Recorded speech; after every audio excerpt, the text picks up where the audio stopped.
International diplomacy. The White House welcomes the president of South Korea.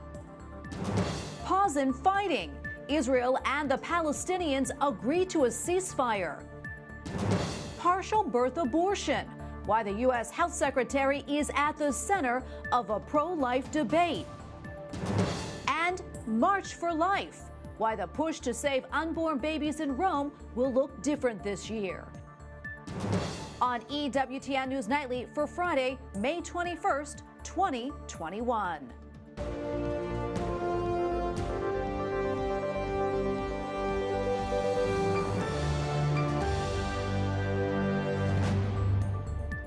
Thank you so much for being with us tonight. I'm Tracy Sable. President Joe Biden welcomed South Korean President Moon Jae-in to the White House. On the agenda, North Korea, COVID-19, China, and climate change.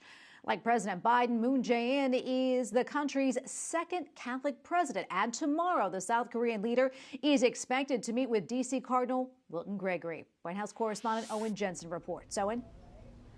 Tracy, good evening to you. Soon after President Joe Biden greeted President Moon Jae-in, one of the very first things they did together was honor a Korean War veteran for what he did on the battlefield some 7 decades ago.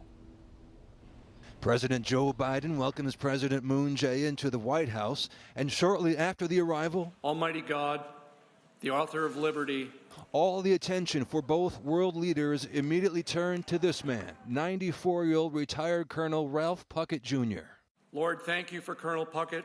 In 1950, as a first lieutenant in the Korean War, he intentionally drew enemy fire to protect his unit of Army Rangers, fighting off multiple attacks while wounded. And when the anti-machine gunners slowed the Rangers' advance, Puckett risked his life by running across the area to draw fire.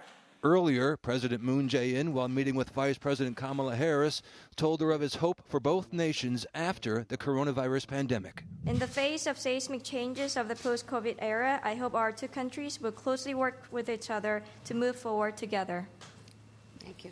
And in the press briefing room, I asked White House Press Secretary Jen Psaki how the Biden administration is going to foster international religious freedom in light of the fighting in the Holy Land and ongoing religious persecution around the globe. What I will tell you is that, broadly speaking, the President and the administration, the Secretary of State, will continue to advocate for freedom of religion, freedom of expression, freedom of media around the world when they have engagements diplomatically, when we have bilateral meetings, through public and private conversations.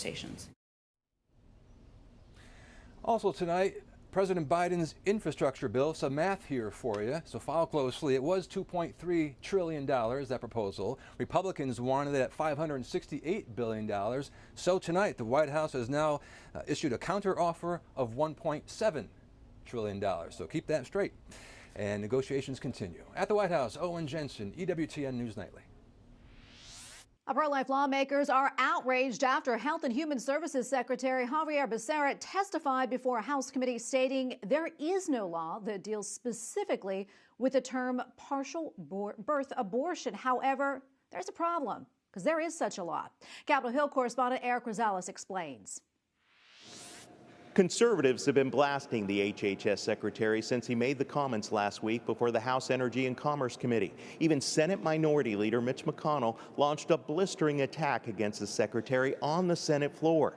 He states this is yet another example of why the former California Attorney General is unfit to head the Department of Health and Human Services. When President Biden nominated Xavier Becerra to run the Department of Health and Human Services, it was clear what the nation was getting: a hardened culture warrior with no health or medical expertise. Here is the interaction at the committee hearing. And the question is, do you agree that partial birth abortion is illegal, sir? We will continue to make sure we follow the law. Again, with due respect, there is no medical term like partial birth abortion, and so I would probably have to ask you what you mean by that. Republican Congressman Gus Bilirakis of Florida pressed the secretary again. And you agree with this particular law? Which law are we talking about, sir? Law concerning partial birth abortion. Well, again, as I said, there is no law that deals specifically with the term partial birth abortion.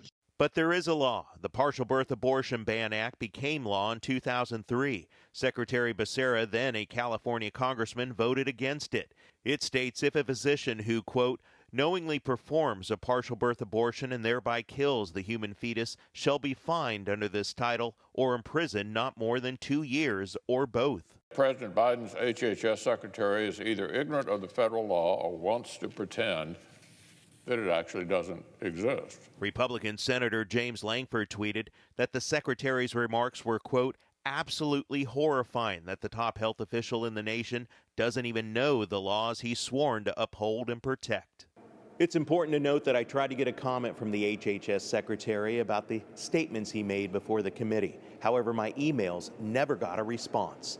At the Capitol, Eric Rosales, EWTN News Nightly. Well, the pro-life community in Chattanooga, Tennessee is celebrating 28 years without an abortion clinic in the city. At a bankruptcy sale in 1993, members bought the building of the last closed clinic and converted it into 2 pro-life centers, which continue to defend life in the city.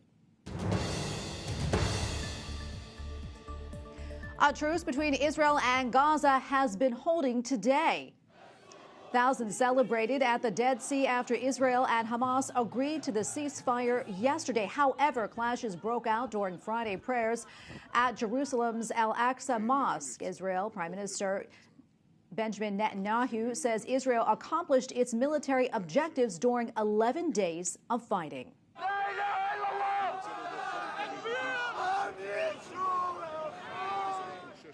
The U.S. is seeing Mideast protests. Manhattan's Times Square had dueling demonstrations between Palestinians and Israeli supporters. The NYPD has arrested dozens over the past 2 days. In L.A., police are investigating 2 attacks as possible anti-Semitic hate crimes. Argentina, the home country of Pope Francis, is under a new coronavirus lockdown. President Alberto Fernandez says the restrictions are necessary, with deaths and infections at new records. Argentina's long quarantine a year ago stressed its economy. Meanwhile, in Japan, まずモデルナ社、アストロゼネカ社のワクチンについては Japan's chief cabinet secretary announces the Moderna and AstraZeneca vaccines have been approved for use. Hours later, the government announced an expansion of its state of emergency to avoid a spike of COVID infections 9 weeks ahead of the Summer Olympics.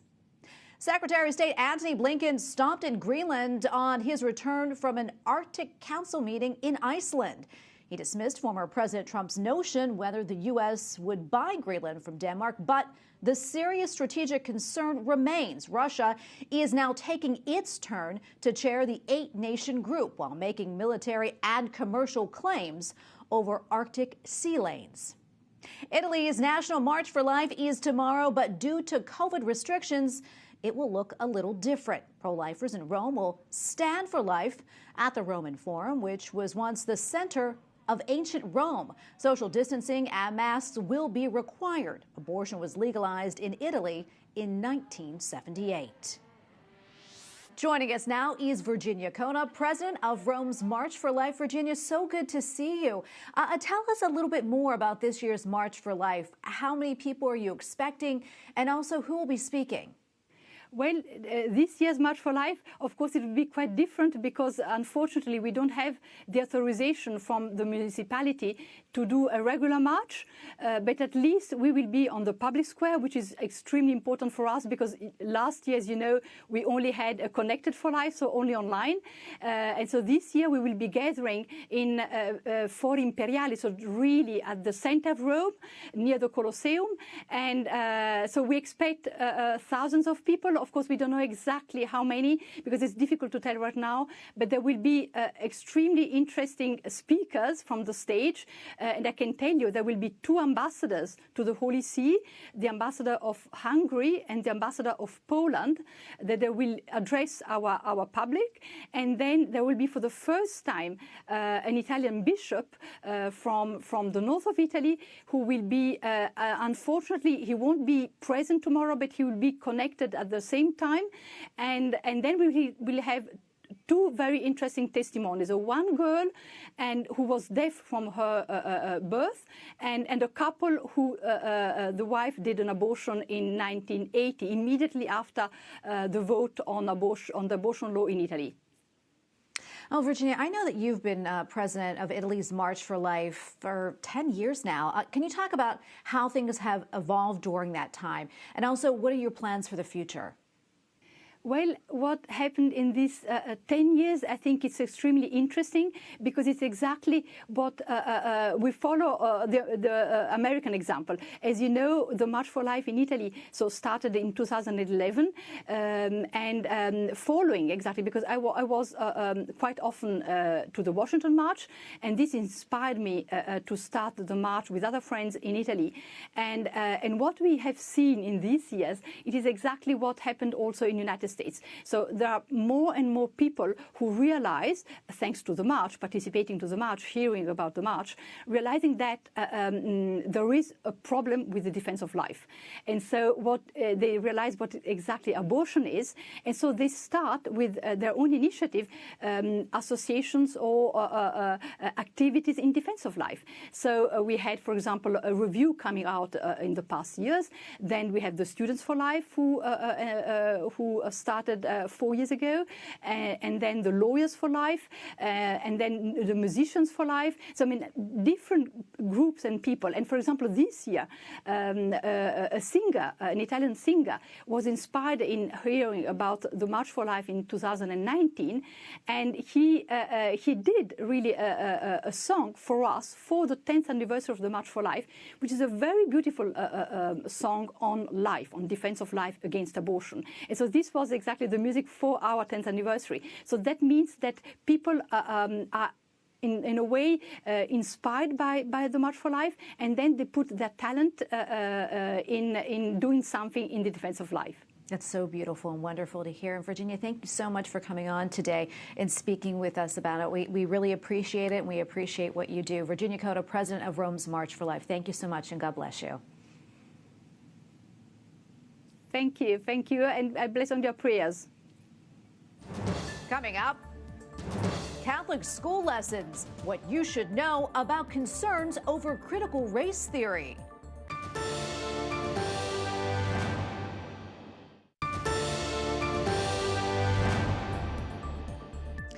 Well, you've probably heard about an ideology recently being taught in public schools known as critical race theory. Well, it now seems it is also being implemented in some Catholic schools as well. And our next guest is raising the alarm. In a piece yesterday, a National Review, Dr. Grazie Christie says, in part, quote, critical race theory teaches children to divide the world into oppressors and oppressed based on racial and ethnic categories, and it seeks to address historic, present, and future injustices through a kind of reverse discrimination. And joining us now is Dr. Grazie Christie. She is a senior policy advisor for the Catholic Association. Grazie, welcome back. Always so good to see you. First off, tell us why you felt so compelled to write that article. Well, I'm very compelled to write the article and to talk about this because I have a daughter that graduated from the school I mentioned in the article, which is the Carrollton School of the Sacred Heart in Miami. And I have a daughter starting there in high school. And when, in the years since my older daughter graduated, there has been this implementation of of critical race theory, of all these ideas, which are very anti-Christian because they divide the world into two different sets of people and apportion blame for things that people haven't even done. So these are concepts that don't belong in any school, but certainly not in Catholic schools. Yeah, and can you talk a little bit more about that critical race theory, also known as CRT? What exactly is it? Do you know the origins of it? And talk a little bit more about why you feel it's problematic and maybe even dangerous, especially for Catholic students. Well, it's very dangerous because it, again, divides the people into oppressors and oppressed, and it even does this to children. It tells children that, according to the color of their skin, that they carry a certain burden of blame for things they haven't even begun to do because, of course, they're children. And also it teaches other groups of children that they're victims. For instance, Latino children, like my children, that they are victims, that they have been oppressed. And these things are very psychologically damaging. In a Catholic school where we have the beautiful Christian teaching that all men are children of God, that we are all brothers and sisters, and that we need to love each other the way God loved us first. We don't need these dangerous ideologies, which also have to do with Marxism and dismantling all the wonderful parts of our country that we all love so much. We don't need these ideologies, and we should concentrate on the beautiful teachings of our religion that teach us how to love each other properly with all the dignity that that implies. Absolutely. I want to go back now and talk a little bit more about the school that you referenced in your article, as you said, your daughter's school. What more can you tell us about what was exactly being taught there in regards to CRT, and how did the school respond to those who were concerned about it? Well, the school has insisted that even though they are implementing these ideas of social justice, equity, and inclusion, and they're putting it in their paperwork, they're putting it in the way that they teach, that they're not going to use CRT or this Marxist ideology of CRT, that they're going to stay, away from that, even though they're using the same language. And the danger there is that even though maybe the school administration understands that you can teach some of these concepts without falling into the errors, the teachers themselves, certain parts of the administration, they are being trained in these CRT training grounds. So it's going to be very hard for them to really transmit ideas of ideas of how not to succumb to racism without falling into these ugly ideologies of CRT. And what's been happening at the school and in other schools is that children, who come from their own homes with good formation, when they try to express, the proper ideas and the proper Christian truths in a Catholic school, they're being shut down, even by the teachers and the administrators. So this is very troubling in a Catholic school. Yeah, we have a little bit less than a minute or so left, but quickly, do you have any advice for parents, what they can do when it comes to critical race theory being taught in their children's schools? I think it's time for American parents to get informed, find out what's being taught in school, and don't be afraid to ask for information, and then don't be afraid to ask for what's right, because the schools are supposed to serve us. They're supposed to partner with us in raising our children and forming our children. They're not supposed to take over from us. So parents are the first educators, and we need to step up and make sure that we remain that. Oh, Dr. Grazie Christie, thank you so much for your time today and speaking with us about this Thank topic. you. We appreciate it. And tonight on EWTN News In Depth, host Montse Alvarado speaks with Marianne Glendon, former U.S. ambassador to the Holy See. After 5 years on the board of directors of the Vatican Bank, I am more than ever convinced that Catholics have a right to demand transparency and accountability. Glendon, who also served in other roles for the Vatican, weighs in on Holy See finances, the state of the Catholic Church, and threats to religious freedom. That is tonight at 8 p.m. Eastern and also on EWTN.com. Up next, church construction. Learn about the plans for the country's largest Catholic parish.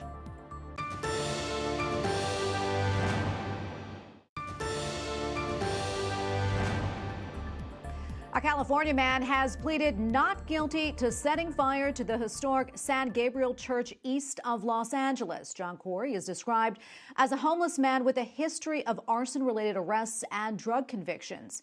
The church's altar and historic paintings were saved. Overall damage is millions of dollars. The Roman Catholic mission was founded by St. Junipero Serra. And finally tonight, a relatively small town just outside of Fresno, California, may soon be home to the biggest parish church in the entire United States. St. Charles Borromeo Catholic Church in Visalia is currently under construction. It is set to hold more than 3,000 people with more than 33,000 square feet. The estimated cost is around $17 million, making it one of the largest Catholic church building projects in modern U.S. history. Joining us now to talk more about this exciting project is Bishop Joseph Brennan from the Diocese of Fresno. Your Excellency, thank you so much for joining us today. We really appreciate it. First off, can you tell us a little bit more about the church that you're constructing and why it was so important for you to do that? And also, can you tell us about your Diocese of Fresno for those who may not be that familiar with it? I'd be very happy, and thanks for having me. Yes, it's a project that's been in the works for a few years now, starting with the fourth Bishop of Fresno, Bishop John Steinbach. So I'm number 6, and my predecessor, Bishop Ochoa, actually had the wonderful privilege of the groundbreaking and overseeing the initial construction. So yes, it's a huge church for a huge need, and the town of Visalia was described as a small town in central California. It certainly was that, but it's no longer that. So we're trying to meet the needs of our people and have a wonderful gathering space here in a diocese that is also huge, in fact, larger than Ireland itself. And I don't know how many bishops there are in Ireland, but there are a few. There's only one here in the Diocese of Fresno. But we're hoping to meet the needs of people and also to deal with a vocations crunch as well. Although this isn't for the comfort and ease of priests. Any priest worth their salt, as you know, signs up for a work of sacrifice and service.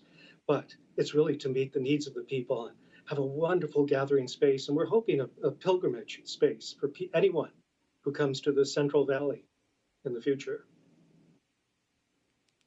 That's so wonderful. Why exactly did you choose Visalia as opposed to maybe another location in Fresno?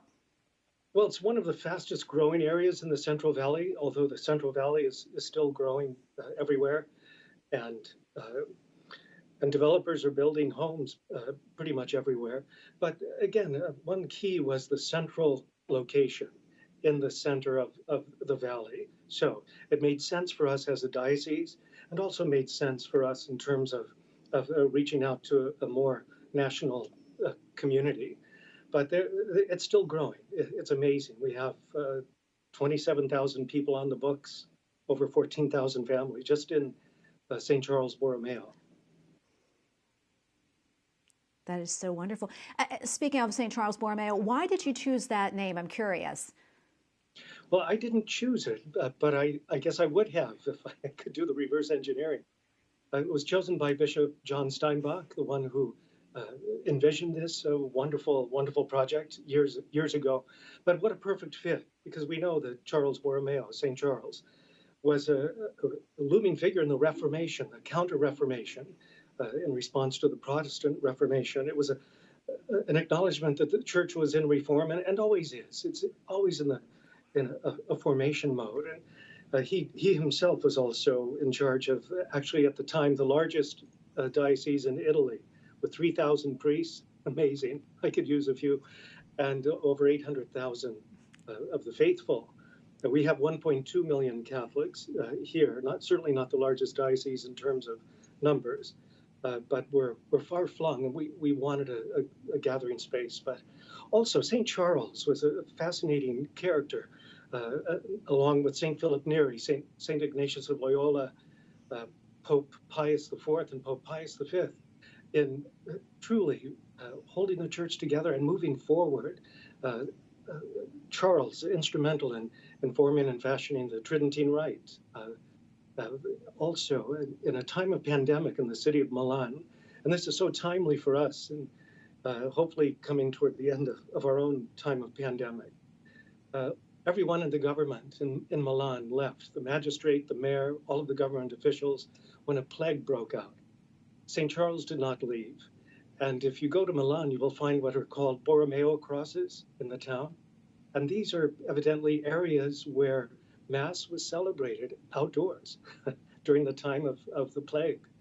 And St. Charles stayed there, and he served the people, and the Eucharist was celebrated and received. And so we want our St. Charles Borromeo Church to serve in the same way.